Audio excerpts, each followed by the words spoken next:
Good morning mga palangga. Nangalkat pa dito itong buhok. Kagigising lang ato. Ay, ang atong buhaton karon is ma-harvest ta sa ato ang tanong nga tangpong para natay sudan. Ato na siyang although nagsaha na siya og so good. Last one.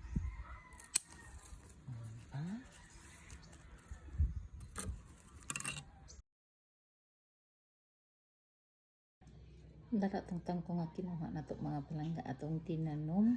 Ato na siyang himuon og igsop kangkong. Igsop with kangkong. Mo din na siya. Then, pwede ko kung saan siya. First na to is ang sliceon ang kangkong og pino mga palangga. Oh.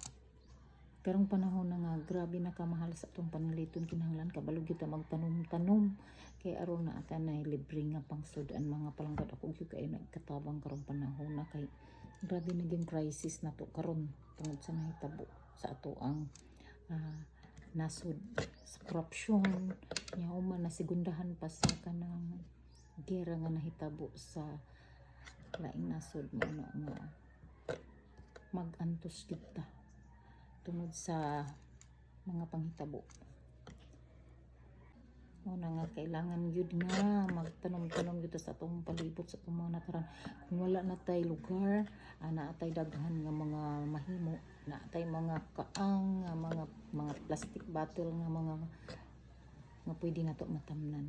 Ano ang jud na to kinahanglan sipag-sipag dito karong panahon ng mga palangga. Kay aron natay libre nga pangsudan. Ano lang ato lang pinunghon lang ginato siya og slice kaya ito na siya himuog igsop kangkong igsop with kangkong. Mabalik na din na ako basta kayo di ko kung ang saot ko luto. Hindi ba hapit na panahon man daga na kaayo pwede po di ay kung wala may kangkong ini nga mga dahon-dahon na mga saluyot diha ini nga dahon mga palangga pwede ra gyud ninyo pwede ra gyud nato himuon nga soup mana nga kuya ko ang turmang man ang video kay aron makapalo mo kung saon siya. Ayan, humana ang ato ang kangkong mga palangga matag slice then magandam ta og lamas na natong ahos o bombay mga palangga ito po nang gagmay. Then magandang tagduha ka itlog mga palangga atong batilon daan para diretso na ta sa luto.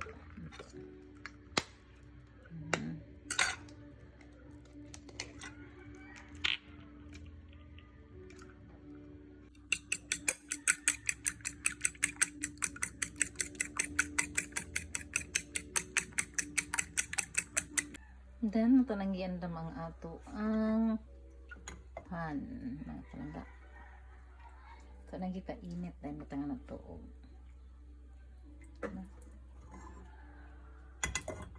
Tangan na ito siya mantika para lasa ang ato ang hindi lutoon.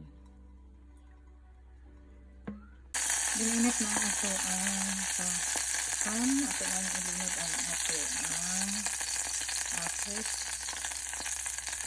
Then, ganda rin.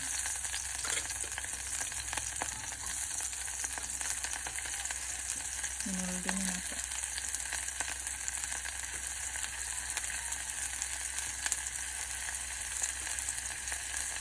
Harap-harap.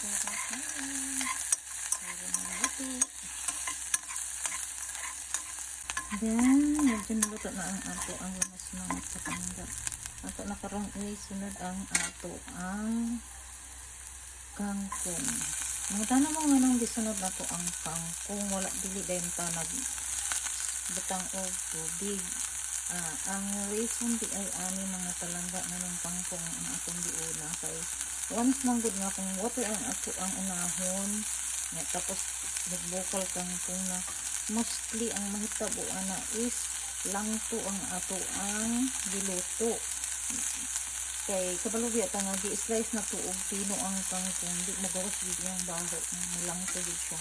Muna first na atong gibuhat is ato siya sang gisahon pero mawala yung langko inya kumot kayo ang ato ang luto mga palangga. Mauna siya ipiprito. Wala pa mga diretso o tubig. Kabalo na mo. Ayan no. Kay aron ganado tamo kaon kay kumot kayo ang ato ang luto. Wala nilang ito. Wala na ni mga gulay. Ang ana-ana na siya mga palangga. Ito lang na itong lutoon bago na ito butangan ito. Ito na ito na siyang butangan ito. Depende ninyo kung pila ka baso na tubig. Depende sa kung pila mo kami mbro ang mukaon. Kami kay gamay raman ni, duha raman ni. Butangan lang ito isa ka baso. Pabakala na ito na paghuman na napagtaian. Taog sus kinahanglan na adun ay pampalapot mga palangga. Naman atong gigamit ng kutsara is atong gitawas atong nang bukal-bukal na siya mga palangga. Ito na open. Okay. Then pwede na gid nato isubol ang ato ang ayan look. Lapot na siya mga palangga. So to taste. Yummy. And then, ang ato ang palasa. Mga ganyan always na ito na ginagamit ng pangit.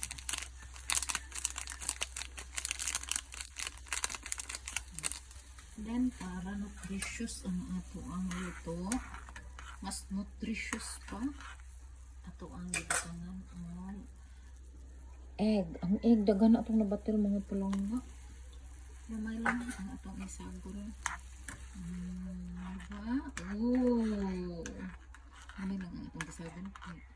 Naduha mo na po. Diba? Nutritious, delicious.